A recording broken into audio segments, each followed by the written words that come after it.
Então é inútil trabalharmos em nossos colégios, se tantos são os rapazes quais aguardam esse fim. Não haverá nenhum outro remédio para impedir a perda de tantas almas? Respondeu o guia. Esse é o estado atual em que se encontra. Se morres para cá, viriam sem mais. Nesse caso, deixe de me atuar o nome para que eu possa avisá-los e pô-los no caminho do paraíso.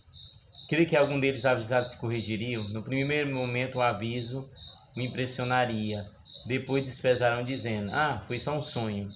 Ficarão piores do que antes. Outros, sabendo-se descobertos, frequentarão os sacramentos, mas sem boa vontade e sem mérito, porque não farão bem. Outros se confessarão, mas só por temor momentâneo, sem arrancar de seu coração afeto ao pecado. Não há então um remédio para estes? Dá-me o remédio para que possa salvá-los. Eles têm superiores que lhe obedeçam, têm um regulamento que o observem, têm um sacramento que os frequentem. Nesse meio tempo precipitou outro bando de jovens e as portas ficaram abertas por uns instantes. Entra tu também, me disse o guia. Retrocedi horrorizado. Estava com a ideia de que devia voltar logo ao oratório para avisar os jovens e segurá-los para que nenhum se perdesse, mas o guia insistiu. Venha aprenderá muitas coisas. Diz-me antes, porém, queres ir só ou acompanhado?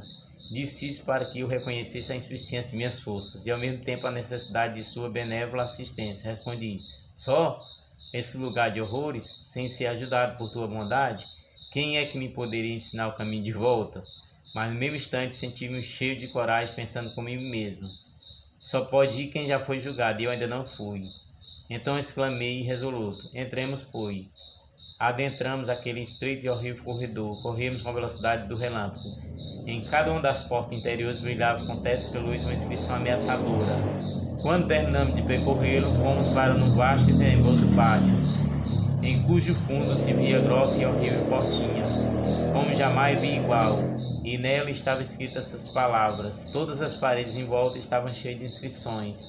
Pedi permissão ao guia para lê-la e ele me respondeu, à vontade. Então examinei tudo. No lugar havia escrito, darei fogo às suas carnes para que queime eternamente. Serão atormentados dia e noite pelo século dos séculos. No outro lugar, aqui está um conjunto dos males pelo século dos séculos. E no outro, aqui não há ordem, mas habita o horror eterno. Eternamente estará subindo o fumo de seus tormentos. Clamou e ranger de dente. Enquanto estava lendo as inscrições à volta, o guia que havia ficado no meio do pátio aproximou e disse, a partir daqui ninguém mais poderá ter um companheiro que o sustente, um amigo que o conforte, um coração que o ame, um olhar compassivo, uma palavra benévola. Passamos a linha. Quer ver ou experimentar? Só quero ver, respondi. Vem então, acrescentou o amigo, e tomou-me pela mão. Levou-me assim adiante daquela portinha, abriu. Comunicava com um espaço cujo fundo havia uma grande cova fechada com ampla janela de um só cristal, que ia desde o piso até o teto, e através do qual se podia divisar o interior. Dei um passo para trás e retrocedi até o umbral da porta, tomando por indescritível terror.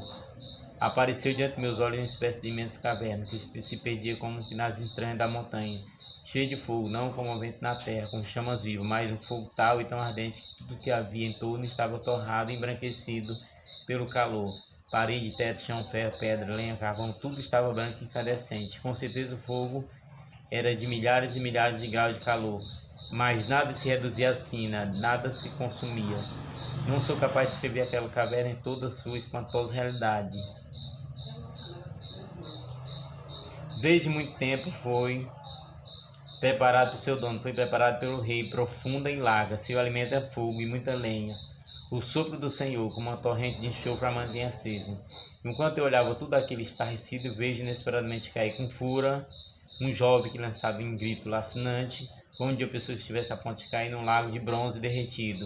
Se precipita no meio do fogo, torna-se incandescente como toda a caverna e fica imóvel, ressoando por um instante o eco de sua voz agoniada. Cheio de horror, fechei os olhos do jovem e pareceu-me um do oratório, um dos meus filhos. Mas não é este um dos rapazes? Perguntei ao guia. Não, é fulano e tal? Sim, é ele, me respondeu. E por que acrescentei? Não mude de posição. Como é que está assim incandescente e não se consome?